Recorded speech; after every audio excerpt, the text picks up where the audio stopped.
नमस्कार स्टूडेंट्स, आप सभी का स्वागत है। स्टूडेंट्स, आप लोगों के एग्जाम को देखते हुए और आप लोगों ने कमेंट और मैसेज किया था इंस्टा में, टेलीग्राम में कि सर बीपीएससी 141 का मोस्ट क्वेश्चन आंसर करवा दिए। बहुत सारे टीचर ने करवाया है, समझ नहीं आ रहा मुझे। सो मैं आपके लिए लेके आया हूँ बीपीएससी 141। आज वैसे एग्जाम भी होने वाला है, कुछ देर पहले मैं आपको दे रहा हूँ, तो जल्दी आप इन सभी क्वेश्चन को देखिए, टाइम निकाल के इसे ध्यान से समझिए। अगर ध्यान से समझेंगे तो आपको याद रहेगा। और स्टूडेंट बताइए आप लोग कहाँ से वीडियो देख रहे हैं, कमेंट जरूर कीजिएगा। और अभी तक चैनल को सब्सक्राइब नहीं किए हैं आप, तो चैनल को जरूर सब्सक्राइब कर लीजिए। सो स्टूडेंट्स, आपका कोड बीपीएससी 141 और टाइटल है गांधी और समसामयिक विश्व।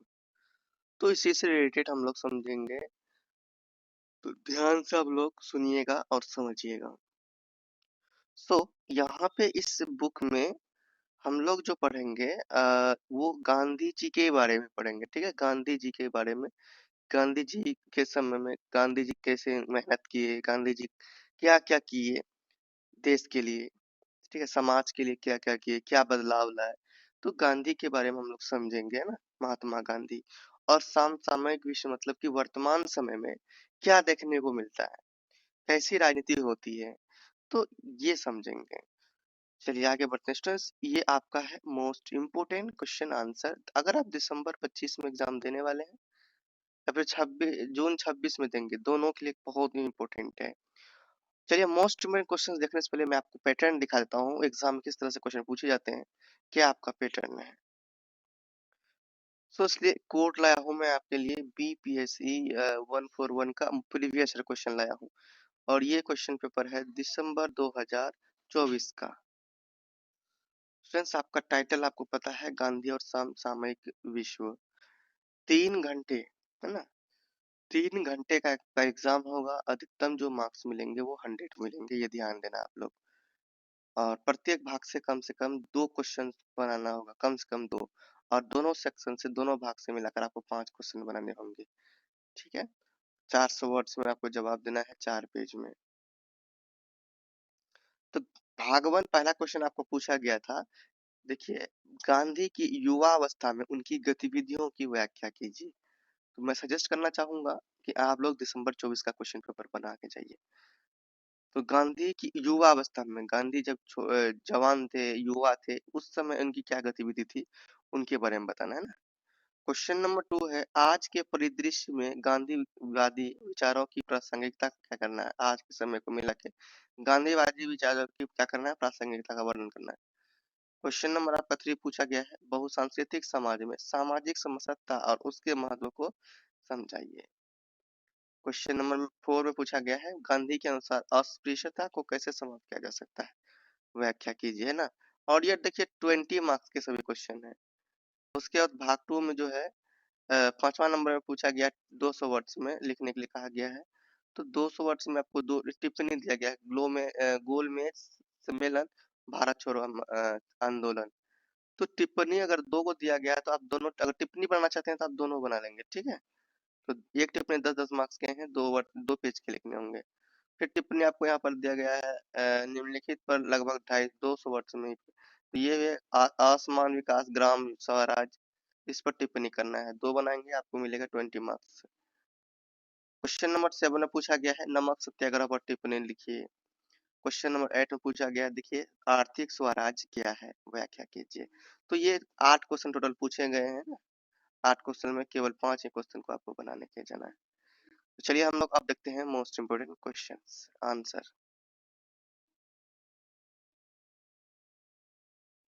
तो मैंने आपके लिए सजेस्ट किया स्टूडेंट, फर्स्ट प्रश्न मोस्ट इम्पोर्टेंट, सत्याग्रह की अवधारणा और इसकी समकालीन प्रासंगिकता की क्या करना है, व्याख्या। तो ध्यान से समझिएगा, मैंने इजी लैंग्वेज में लिखा था कि आपको समझ में भी आएगा। तो सत्याग्रह महात्मा गांधी द्वारा दिया गया एक नैतिक और अहिंसक संघर्ष का क्या है, तरीका है। किसके द्वारा दिया गया सत्याग्रह, महात्मा गांधी द्वारा। इसका नेतृत्व कौन कर रहे थे, महात्मा गांधी। और नैतिक और अहिंसक क्या है, इस संघर्ष है, संघर्ष का तरीका है। और इसका अर्थ होता है सत्य और अहिंसा के आधार पर अत्याचार या अन्याय के खिलाफ शांतिपूर्वक संघर्ष करना। ठीक है, अन्याय के खिलाफ क्या करना? शांतिपूर्वक संघर्ष करना। तो सत्याग्रह में क्या करते थे? शांति से अन्याय के खिलाफ क्या करते थे? गांधी जी संघर्ष करते थे, है ना, अन्याय को मिटाने का काम करते थे। तो सत्याग्रह में किसी भी प्रकार की हिंसा, घृणा, बदला या हथियार का प्रयोग नहीं किया जाता है। तो इस सत्याग्रह में किसका प्रयोग आपने देख लिया? इसमें कोई किसी को मारता नहीं था, ठीक है, बल्कि प्रेम, धैर्य, आत्मबल का उपयोग किया जाता था।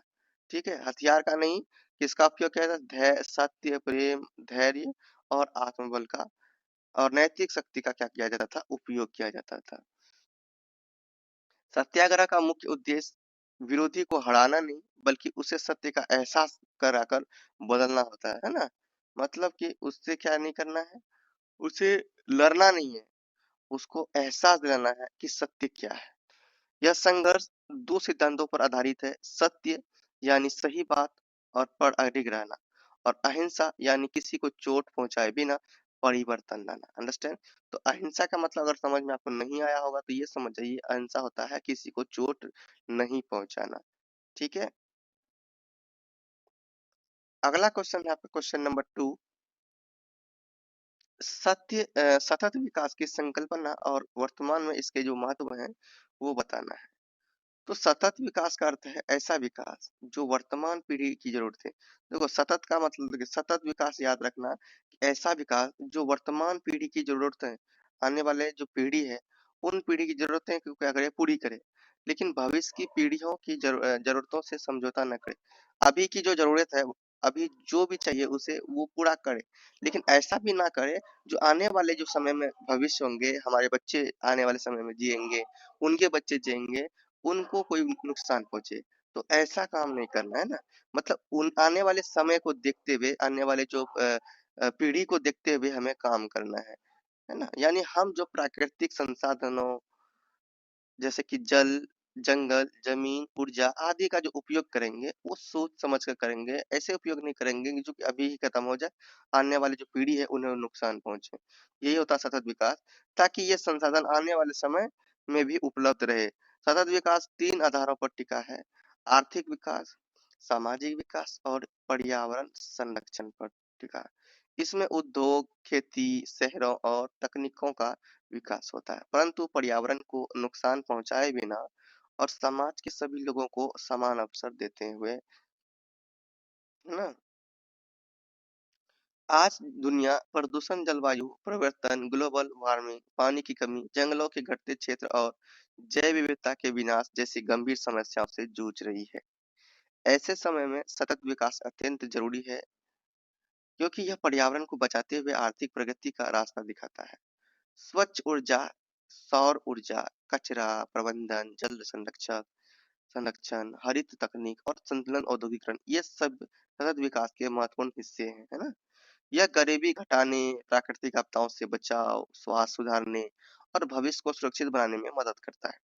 इसलिए वर्तमान में सतत विकास मानव जीवन, प्रकृति और अर्थव्यवस्था तीनों के संतुलन के लिए अनिवार्य हो गया है। क्वेश्चन नंबर 2 कंप्लीट होता है। क्वेश्चन नंबर 3 है स्टूडेंट, देखिए, नैतिकता और सदाचार की गांधी जी की अवधारणाओं को क्या कीजिए, वह क्या कीजिए। नैतिकता और सदाचार, गांधी जी के अनुसार नैतिकता का आधार सत्य और अहिंसा है। उनके विचार में मनुष्य तभी में नैतिक माना जाता है जब उसके विचार, वाणी और कर्म तीनों एक जैसे हो और सत्य पर आधारित हो। गांधी जी मानते थे कि नैतिकता कोई बाहरी नियम नहीं बल्कि आत्मा की आवाज है। वह कहते थे, वास्तविक नैतिकता तभी संभव है जब मनुष्य अपने भीतर की बुराइयों जैसे कि लालच, घृणा, क्रोध, अहंकार को नियंत्रित करे और दूसरों के प्रति करुणा और सहानुभूति रखे। सदाचार गांधी जी के लिए अच्छे चरित्र और श्रेष्ठ जीवन का आधार था। उनका मानना था कि सदाचार वाला व्यक्ति किसी भी परिस्थितियों में सही रास्ता चुनता है, चाहे उसे नुकसान ही क्यों ना उठाना पड़े। सत्य बोलना, हिंसा ना करना, सरल जीवन जीना, परिश्रम करना, स्वच्छता बनाए रखना, सभी के साथ समानता का भाव रखना, ये सब उनके प्रमुख सदाचार थे। गांधी जी यह भी कहते थे कि सदाचार का उद्देश्य केवल अपने लिए हो अच्छा होना नहीं, बल्कि समाज के लिए उपयोगी बनाना है। इसलिए उन्होंने ब्रह्मचर्य, स्वावलंबन, ट्रस्टशिप, सेवा और प्रेम को नैतिक जीवन का मुख्य नींव माना। इस प्रकार गांधी जी की नैतिकता और सदाचार की अवधारणाएं व्यक्ति को भीतर से मजबूत बनाती है और समाज में शांति, न्याय तथा मानवता की स्थापना करती है। क्वेश्चन नंबर आपका 4 है, महात्मा गांधी के प्रारंभिक जीवन के अनुभवों ने उनकी बात की सक्रियता को कैसे रूप लिया, यानी प्रारंभिक है ना, स्टार्टिंग का जो जीवन था महात्मा गांधी का कैसा था, उसके बारे में आपको बताना। महात्मा गांधी के प्रारंभिक जीवन के अनुभवों ने उनके व्यक्तित्व, विचारों और आगे के संघर्षों को गहराई से प्रभावित किया। बचपन में उनकी जो माता पुतली बाई के धार्मिक और नैतिक वातावरण ने उनमें सत्य, संयम, उपवास, ईमानदारी और करुणा की क्या की भावना को विकसित किया। स्कूल के दिनों में एक बार झूठ बोलने पर उन्हें बहुत शर्म महसूस हुई। किन्हें? महात्मा गांधी को, जिसने उन्हें जीवन भर सत्य के मार्ग पर चलने की प्रेरणा दी। मतलब कि स्कूल में एक बार उन्होंने झूठ बोला और झूठ बोलने पर उन्हें बहुत ही शर्म महसूस हुआ और उससे ऐसा शर्म महसूस हुआ कि वो तभी से सत्य के मार्ग पर चलने लगा। ठीक है ना? गांधी जी का कुछ समय के लिए बुरे साथियों के साथ जाना और तुरंत उनसे दूर हो जाना उन्हें यह सिखाता है कि चरित्र और जीवन की सबसे बड़ी संपत्ति चरित्र ही जो क्या है जीवन की सबसे बड़ी संपत्ति। स्टूडेंट्स, ये जो अभी क्वेश्चन आपने देखा, अभी इनके जीवन के छोटा सा स्टोरी आपने सुना, समझा, तो यहाँ क्या देख रहे हैं, ये भी गलत संगतियों में कुछ समय के लिए पड़े थे, लेकिन ये अपने आप को बचाया। इन्होंने सोचा कि नहीं, गलत संगति का संगत नहीं करना चाहिए, हमें अच्छे संगति का संगत चाहिए। अगर गलत संगत में रहेंगे हमारा भी चरित्र खराब हो जाएगा, लोग हमें भी उनके जैसा देखेंगे, हमें भी उनके जैसा बोलेंगे। तो हमें गलत संगत का उपयोग नहीं करना चाहिए और यह चरित्र जीवन का सबसे बड़ी संपत्ति होता है ना। इंग्लैंड में कानून की पढ़ाई के दौरान उन्होंने पश्चिमी सभ्यता, अनुशासन, स्वच्छता और समय पालन का अनुभव उन्हें क्या मिला? समय पालन का अनुभव मिला है ना। कहाँ जो कानून की जब पढ़ाई पढ़ रहे थे, जिसने उनकी सोच को क्या किया? व्यापक बनाया। लेकिन सबसे बड़ा प्रभाव उन्हें दक्षिण अफ्रीका में पड़ा, जहां उन्हें नस्लीय भेदभाव का सामना करना पड़ा। ट्रेन से बाहर फेंक देने की घटना ने उनके भीतर अन्याय के विरुद्ध संघर्ष की आग जगा दी। ठीक है, क्योंकि ट्रेन से जब वो सफर कर रहे थे तो उन्हें धक्का देके बाहर निकाल दिया गया था। ट्रेन से बाहर फेंक देने की घटना ने उनके भीतर क्या किया? अन्याय के विरुद्ध संघर्ष की आग जगा दी। दक्षिण अफ्रीका में ही उन्होंने सत्याग्रह, कहाँ पे? दक्षिण अफ्रीका में उन्होंने सत्याग्रह, अहिंसक प्रतिरोध, संगठन, जन नेतृत्व और संघर्ष के नए तरीकों का क्या किया? प्रयोग किया।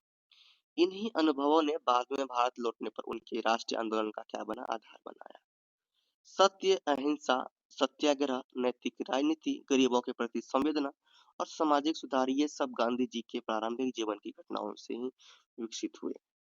इसी कारण उनके प्रारंभिक अनुभवों ने उनके पूरे राजनीतिक जीवन और स्वतंत्रता की दिशा तय की। ये क्वेश्चन आपका कंप्लीट होता है। क्वेश्चन नंबर स्टूडेंट आपका 5 है। देखिए, स्वदेशी मतलब खुद का देश ना, स्वदेशी पर गांधी जी के विचारों का परीक्षण कीजिए।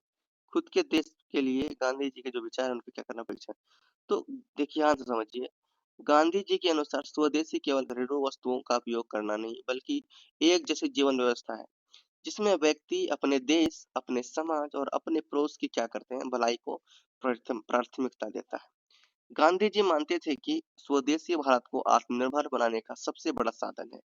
उनका कहना था कि जब लोग विदेशी वस्तुएं खरीदते हैं तो देश का धन क्या होता है? बाहर से जाता है। सही बात है। और देश की गरीबी बढ़ती है इससे। इसलिए देश की जो आर्थिक उन्नति है, आर्थिक उन्नति के लिए स्थानीय उद्योगों को ही क्या करना चाहिए? बढ़ावा देना चाहिए। ये आवश्यक है।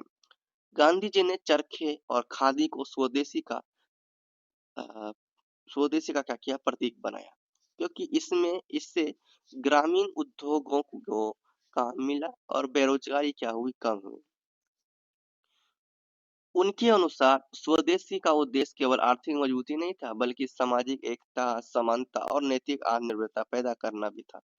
उन्होंने कहा कि स्वदेशी आंदोलन व्यक्ति को अपने समाज के प्रति जिम्मेदार बनाता है और स्थानीय उत्पादन को बढ़ावा देता है, जिससे छोटे कारीगर और किसान क्या होते हैं, मजबूत होते हैं। अब देखिए स्टूडेंट्स, क्वेश्चन नंबर इसी को आगे बढ़ाते हैं। और स्वदेशी की जो आलोचना है कहकर भी होती है। स्वदेशी की आलोचना यह कहकर भी होती है कि यह आधुनिक वैश्वीकरण के दौर में पूरी तरह संभव नहीं है, लेकिन गांधी जी का मूल संदेश आज भी प्रासंगिक है। स्थानीय उत्पादन का सम्मान, पर्यावरण के अनुकूल वस्तुओं का उपयोग, छोटे उद्योगों का संरक्षण और आत्मनिर्भर अर्थव्यवस्था। इस दृष्टि से स्वदेशी केवल एक आंदोलन नहीं, बल्कि एक अस्थायी और न्यायपूर्ण विकास का मार्ग था। क्वेश्चन आपके सामने अब आया है क्वेश्चन नंबर 6। क्वेश्चन नंबर 6 है, विकास और पर्यावरण पर गांधी जी के जो विचार हैं, इन विचारों पर क्या करना है, चर्चा करना है। तो गांधी जी विकास को केवल आर्थिक वृद्धि या बड़े उद्योगों के विस्तार के रूप में ही नहीं देखते थे। उनके अनुसार वास्तविक विकास वो होता था, उनके अनुसार क्या होता था, गांधी जी के अनुसार वास्तविक विकास वो होता था जो मनुष्य, समाज और प्रकृति तीनों के बीच संतुलन बनाए रखे। गांधी जी का मानना था कि तेज औद्योगिकरण, मशीनों का अत्यधिक प्रयोग और अनियंत्रित उत्पादन प्रकृति का क्या करते हैं, शोषण करते हैं, जिससे पर्यावरण क्या होता है, नष्ट होता है और समाज में असमानताएं बढ़ती है। वो कहते थे कि पृथ्वी सभी को पृथ्वी सभी की जरूरतें पूरी कर सकती है, लेकिन लालच कभी नहीं। इसलिए विकास ऐसा होना चाहिए जिसमें सादगी, संयम और स्थानीय संसाधनों का संतुलित हो उपयोग क्या हो, शामिल हो। गांधी जी ने पर्यावरण संरक्षण को मानवीय जीवन से जोड़ा और उनके अनुसार गांव केंद्रित अर्थव्यवस्था, हस्तशिल्प, खेती, पशुपालन और प्रकृति संसाधनों का सम्मान पर्यावरण और समाज दोनों को श्वास रखते हुए वह प्राकृतिक संसाधनों को ट्रस्ट मानते थे, यानी मनुष्य को उनका उपयोग तो करना चाहिए, लेकिन बर्बादी या अत्यधिक दोहन नहीं। गांधी जी का विचार था कि यदि प्रकृति का सम्मान करते हुए विकास किया जाए, तभी भविष्य सुरक्षित रह सकता है। आज जब प्रदूषण, ग्लोबल वार्मिंग, जल संकट और जलवायु परिवर्तन से जूझ रही है, गांधी जी के जो विचार और भी प्रासंगिक हो गए। उनका संदेश साफ था, विकास तभी टिकाऊ है जब वह पर्यावरण को नुकसान पहुंचाए बिना सबके लिए कल्याणकारी हो। स्टूडेंट्स, आपका नेक्स्ट क्वेश्चन है, गांधी जी के अनुसार अस्पृश्यता को कैसे समाप्त किया जा सकता है, क्या कीजिए, व्याख्या कीजिए।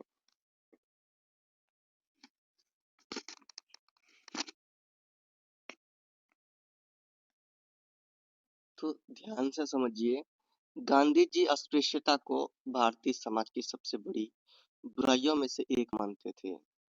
अस्पृश्य मतलब छुआछूत की प्रॉब्लम ना, छुआछूत की बीमारी ना, जिसे होता है, इसे बुराइयों की सबसे बड़ी बुराई मानता है ना, समाज की सबसे बड़ी बुराइयों में से एक मानते थे। कौन? गांधी जी। उनके अनुसार यह केवल सामाजिक अन्याय नहीं, बल्कि मानवता के खिलाफ अपराध है। गांधी जी का मानना था कि अस्पृश्यता को समाप्त करने के लिए सबसे पहले लोगों की सोच बदलनी जरूरी है। समाज को यह समझना होगा कि सभी मनुष्य समान हैं। जन्म के आधार पर किसी को छोटा या बड़ा नहीं माना जा सकता। उन्होंने कहा कि मंदिरों, कुओं, स्कूलों और सार्वजनिक स्थलों पर हर व्यक्ति का समान अधिकार होना चाहिए, क्योंकि भेदभाव धर्म का हिस्सा नहीं, बल्कि मनुष्य द्वारा बनाई गई गलती है ना। भेदभाव कौन बनाया? मनुष्य बनाया।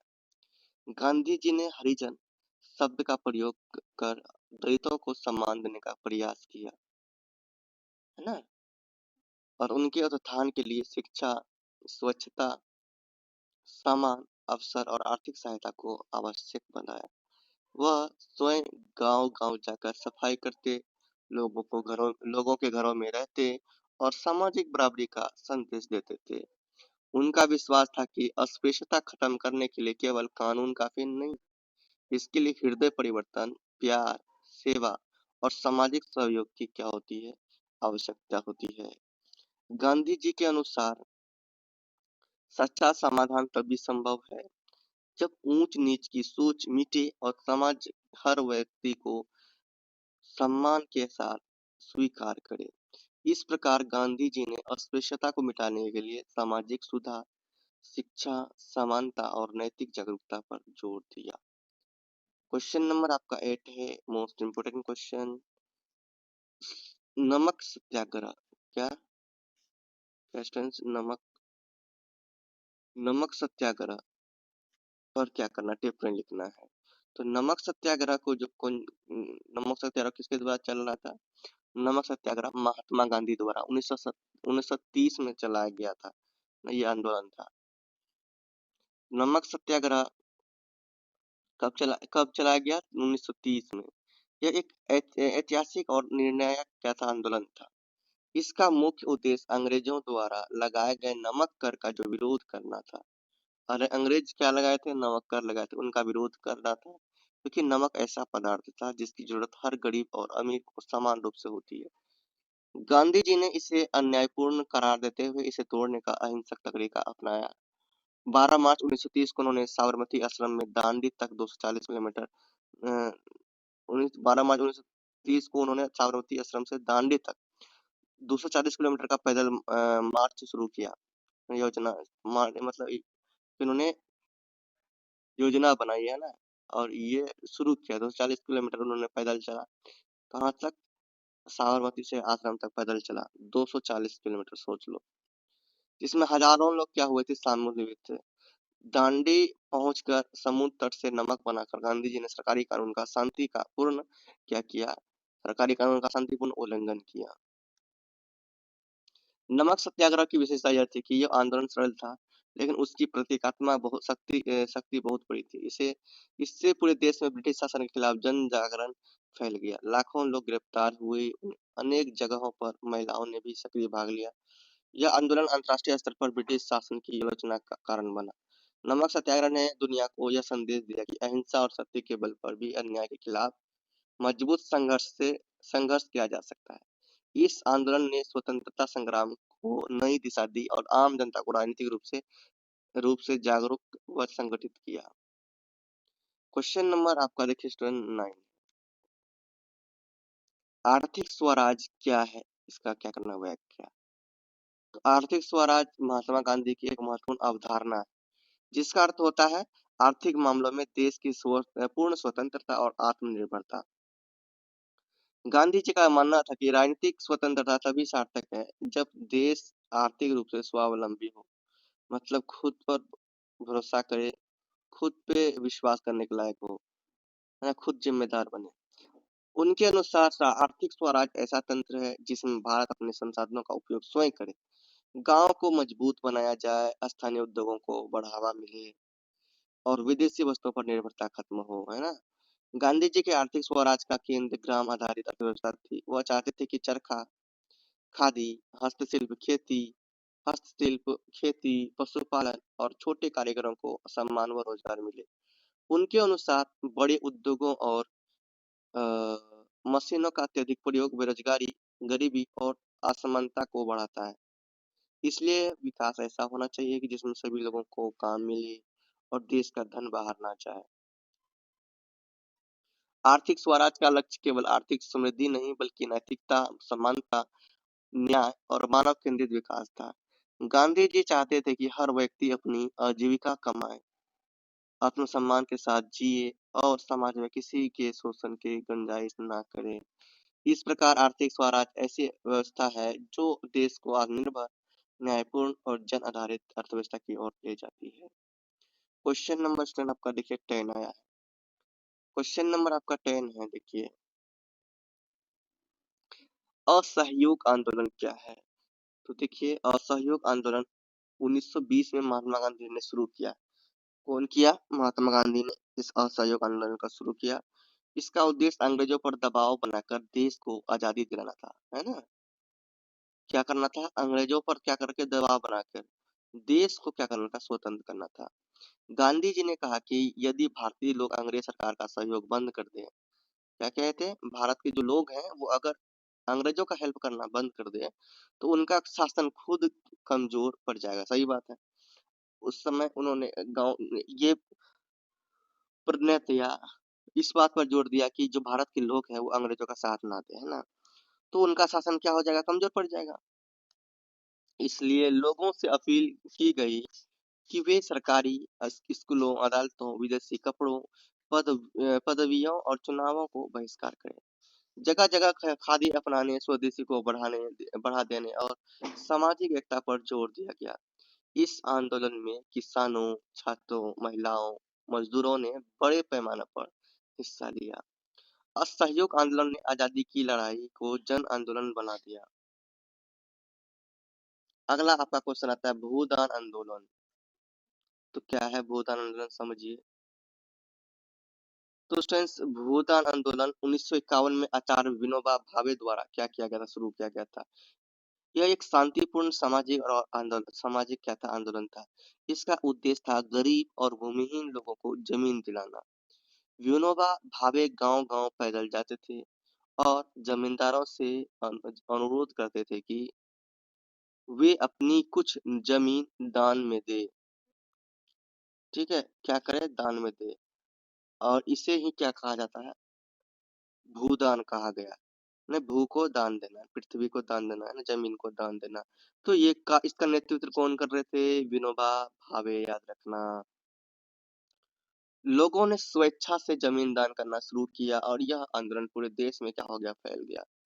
बाद में से ग्राम दान, पूरा गांव दान की दिशा में बढ़ाया गया। भूदान आंदोलन ने सामाजिक समानता, सहयोग और अहिंसा के माध्यम से ग्रामीण समस्या को हल करने की कोशिश की। क्वेश्चन नंबर आपका 12 है स्टूडेंट्स, मोस्ट इंपोर्टेंट क्वेश्चन। देखिए आपके सामने है, चंपारण सत्याग्रह क्या है, इसके बारे में व्याख्या करना है। चंपारण सत्याग्रह 1917 में महात्मा गांधी द्वारा बिहार के चंपारण जिले में चलाया गया। भारत का पहला बड़ा सत्याग्रह था, है ना। ये भारत का सबसे पहला सत्याग्रह था, चंपारण सत्याग्रह। ठीक है। वहाँ के अंग्रेज नील की खेत वहाँ के जो अंग्रेज थे, नील खेत मालिक किसानों को 3 कठिया प्रथा के तहत जबरन अपनी जमीन के 3/20 हिस्से नील की खेती पर मजबूर करते थे। खेती का करने पर क्या करते थे, मजबूर करते थे। कौन, अंग्रेज। तो किसानों को कम दाम मिलता था, कर्ज बढ़ता था और उन पर क्या होता था, अत्याचार किए जाते थे। तो किसानों की पीड़ा सुनकर गांधी जी चंपारण पहुंचे और उन्होंने स्थिति की जांच की। इस बारे में देखा कि क्या ये बात क्या है, नहीं है, सच्चाई देखा, समझा वहाँ के बारे में। तो अंग्रेज सरकार ने उन्हें रोकने की कोशिश की, लेकिन गांधी जी ने अहिंसक मार्ग अपनाते हुए किसानों के लिए न्याय की मांग, जनता के व्यापक समर्थन के कारण सरकार को झुकना पड़ा और अत्याचारी तकनीक 3 कठिया प्रथा समाप्त कर दी गई। चंपारण सत्याग्रह की विशेषता यह थी कि उसने गांधी जी की अहिंसा, सत्याग्रह और जन आंदोलन की शक्ति को पूरे देश में साबित कर दिया। इसे भारत के स्वतंत्रता संग्राम की शुरुआत का महत्वपूर्ण मोड़ माना जाता है। क्वेश्चन नंबर 13 है जल संरक्षण आंदोलन। जल संरक्षण आंदोलन उन प्रयासों और अभियानों को कहा जाता है जिनका उद्देश्य पानी को बचाना, उसकी बर्बादी रोकना और भविष्य के लिए जल स्रोतों को सुरक्षित कर रखना है। भारत में कई स्रोत क्षेत्रों में पानी की कमी, सूखा और भूजल स्तर गिरने जैसी समस्याएं बढ़ने लगी। इसलिए लोगों ने जल संरक्षण के लिए आंदोलन शुरू किए। राजस्थान में तरुण भारत और संघ और राजेंद्र सिंह ने तालाब बनाकर और नदियों को पुनर्जीवित कर जल आंदोलन चलाया, जिसे जल जल पुरुष आंदोलन कहा गया। मध्य प्रदेश में नर्मदा बचाओ आंदोलन, महाराष्ट्र में पानी पंचायत और कई जगहों पर वर्षा जल संचयन जैसे अभियान को क्या किए गए, चलाए गए। इन आंदोलनों ने लोगों को यह समझाया कि जल जीवन है और इसका संरक्षण सभी की क्या है, जिम्मेदारी। नर्मदा बचाओ आंदोलन अब है, ये लास्ट क्वेश्चन है, मोस्ट इंपोर्टेंट क्वेश्चन जो टिप्पणी टाइप में पूछे जाते हैं 10 मार्क्स के। नर्मदा बचाओ आंदोलन 1980 के दशक में शुरू किया गया था। यह एक सामाजिक और पर्यावरणीय आंदोलन है। इसका उद्देश्य नर्मदा पानी बनने वाले जो बड़े बड़े बांध हों, खासकर सरोवर बांध से होने वाले विस्थापन, पर्यावरणीय नुकसान और किसानों, आदिवासियों पर पड़ने वाले प्रभावों को रोकना था।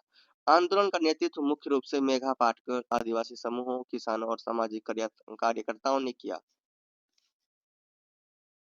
इस आंदोलन का कहना था कि बांध बनने से लाखों लोग अपनी जमीन, घर और जंगल खो देंगे। लेकिन उन्हें उचित पुनर्वास और मुआवजा नहीं मिलेगा। साथ ही बड़े बांध पर्यावरण को भी नुकसान पहुंचाते हैं। इसलिए आंदोलनों ने अहिंसक तरीकों धरना, पदयात्रा, सत्याग्रह, अदालतों में अपील के माध्यम से न्याय की क्या की मांग की। नर्मदा बचाओ आंदोलन ने पूरे देश में विकास की योजनाओं के साथ मानवाधिकार, पर्यावरण संरक्षण और पुनर्वास नीतियों को गंभीरता से समझने की नई दिशा दी। यह भारत के सबसे बड़े जन आंदोलनों में से एक माना जाता है। इस तरह से स्टूडेंट्स मैंने सभी मोस्ट इंपोर्टेंट क्वेश्चन आंसर करवा दिए हैं और जल्दी से इनका प्रिपरेशन कीजिए और ये पीडीएफ आप जाकर टेलीग्राम में डाउनलोड कीजिए। टेलीग्राम में ये पीडीएफ मैंने आपको दे दिया है और जाइए डाउनलोड कीजिए और डाउनलोड करने के बाद इसमें पासवर्ड ओपन करेंगे तो पासवर्ड मांगेगा। पासवर्ड आपको मिलेगा इंस्टा में, तो इंस्टा में जाइए। इंस्टा में प्रेम से आपको पासवर्ड मांगना है डिसिप्लिन के साथ। देन मैं आपको पासवर्ड दूंगा और इंस्टा में पासवर्ड देने का कारण ये है कि मैं आप जानना चाहता हूँ कि मेरे साथ कौन स्टूडेंट जुड़ रहे हैं। उनसे बात कर कर मुझे बहुत ही खुशी मिलेगी। कौन स्टूडेंट इतने दूर तक, कि मैंने देखो, अब मैं पढ़ाता हूँ, मुझे तो खुशी होगी ना अगर दूर दूर से लोग देखेंगे और मुझसे हेल्प लेंगे। तो इसलिए मैं उनसे मिलना चाहता हूँ कौन ऐसे ऐसे स्टूडेंट्स हैं। और आप पासवर्ड के लिए इंस्टा में ही प्रेम से मांगिए, आपको मिल जाएगा। देन एग्जाम दीजिए, एग्जाम बहुत अच्छा जाएगा स्टूडेंट्स और बेस्ट ऑफ लक। मिलते हैं नेक्स्ट वीडियो में। चैनल को सब्सक्राइब नहीं किए कर लीजिएगा और जाने से पहले बोलिए प्रेम से रहो, प्रेम से पढ़ो, प्रेम से बोलो।